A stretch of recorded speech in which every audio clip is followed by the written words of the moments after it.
बिल्कुल, यहाँ पर पूरी दुनिया की नजरें इस समिट में रहने वाली है, क्योंकि नजरें इसलिए खास हो जाती है कि पूरी दुनिया में जो इस वक्त युद्ध है, यानी कि ईरान इजराइल हो गया, रूस यूक्रेन हो गया और अन्य देशों में भी जो स्थिति इस वक्त खराब होते हुए नजर आ रही है, उसका समाधान कैसे निकाला जाए और भारत पर भी नजरें टिकी हुई हैं कि भारत समाधान कैसे करवा सकता है। इस रिपोर्ट को आप देखिए।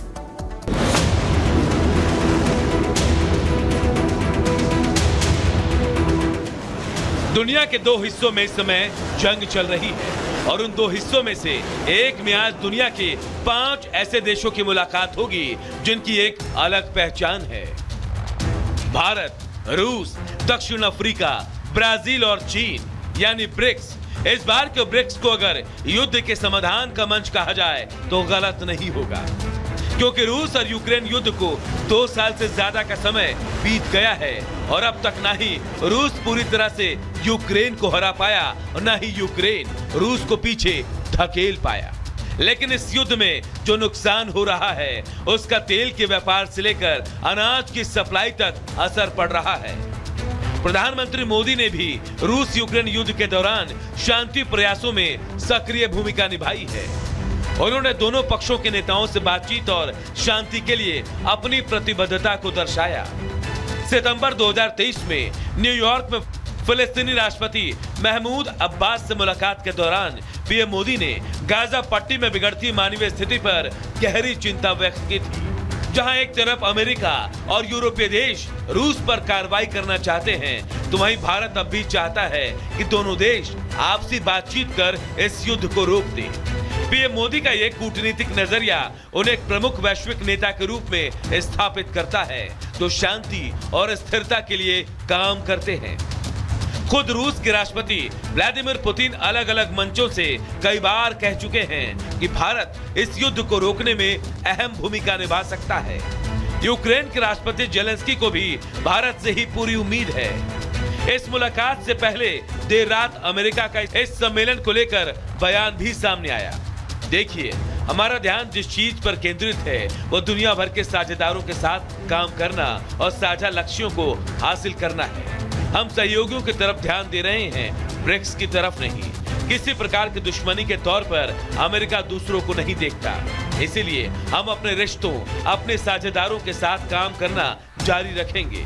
चाहे वो ब्राजील, भारत, दक्षिण अफ्रीका के साथ हो, हम निश्चित रूप से उन रिश्तों को मजबूत करना जारी रखेंगे। ब्रिक्स में पीएम मोदी चीन समेत कई देशों के प्रमुख से मुलाकात करने वाले हैं, लेकिन दुनिया भर की नजरें इस बात पर होंगी कि अगर वो पुतिन से मिले तो क्या बात करेंगे। Bureau report, Republic Bharat. तो ब्रिक्स में इस बार क्या खास रहने वाला है, सबसे पहले आपको बता देते हैं। ब्रिक्स यानी कि Brazil, Russia, India, China and south Africa और इसके अलावा 2023 में कुछ और देशों को भी इसमें शामिल किया गया था।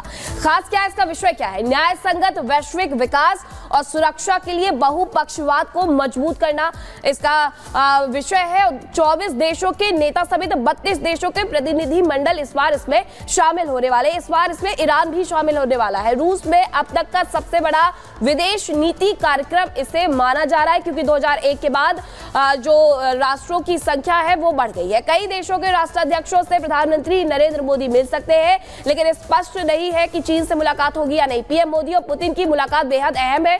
द्विपक्षीय वार्ता भी हो सकती है, लेकिन चीन के साथ द्विपक्षीय वार्ता को लेकर के अभी तक कुछ भी तय नहीं हुआ है। ईरान के राष्ट्रपति से भी प्रधानमंत्री नरेंद्र मोदी यहां पर मुलाकात कर सकते हैं और यहां युद्ध को लेकर के बातचीत हो सकती है। मिडिल ईस्ट में जो युद्ध जारी है उसे लेकर के चर्चा हो सकती है, क्योंकि इसके पहले भी प्रधानमंत्री नरेंद्र मोदी ने रूस यूक्रेन के बीच मध्यस्थता की थी। अब ऐसे में आने वाले वक्त में क्या, जब वो ईरान में राष्ट्राध्यक्ष से मिलेंगे, ईरान के राष्ट्राध्यक्ष से, तो वो बात वहां पर भी करेंगे कि जो हिजबुल्लाह और हमास को लेकर के लड़ाई जंग जारी है इजराइल को लेकर के, वो रुक जाए। खबरों में आगे बढ़ते बात करेंगे महाराष्ट्र विधानसभा चुनाव की तारीखों का ऐलान हो चुका है, लेकिन हम देख रहे हैं कि विपक्षी गठबंधन यानी कि महाविकास आघाड़ी में कांग्रेस पार्टी और शिवसेना उद्धव गुट में सहमति बनती हुई नजर नहीं आ रही सीट बंटवारे को लेकर के, और इसी को लेकर के भारतीय जनता पार्टी लगातार अब विपक्ष पर निशाना साध रही है। इस रिपोर्ट को आप देखिए।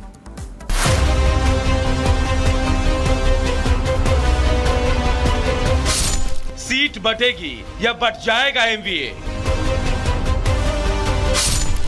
नामांकन शुरू, लेकिन फंसा है पेच। कांग्रेस शिवसेना यूबीटी में सीटों पर रार, एक दूसरे के सीटों पर दावेदारी। अब शरद पवार निकालेंगे सीटों का फॉर्मूला।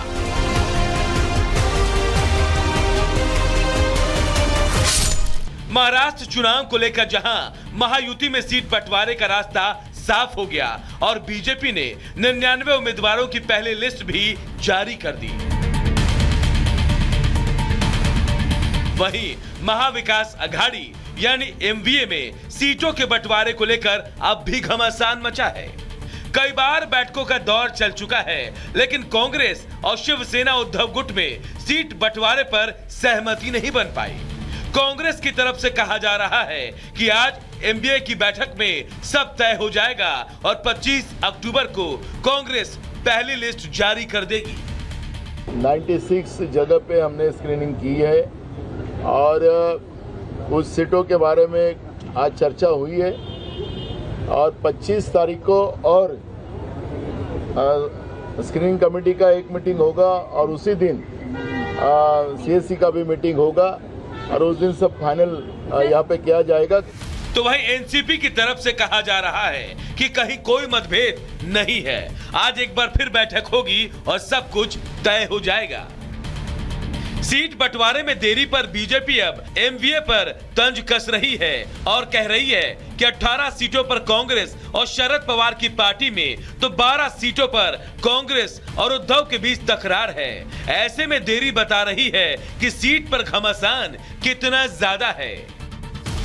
संजय राउत जी, आप मुख्यमंत्री के सपने देख रहे हैं, ये बोल रहे हैं कि घोषणा कीजिए, जब आपको ये भी नहीं पता है कि आपकी हार है या जीत। हार तो स्वाभाविक है।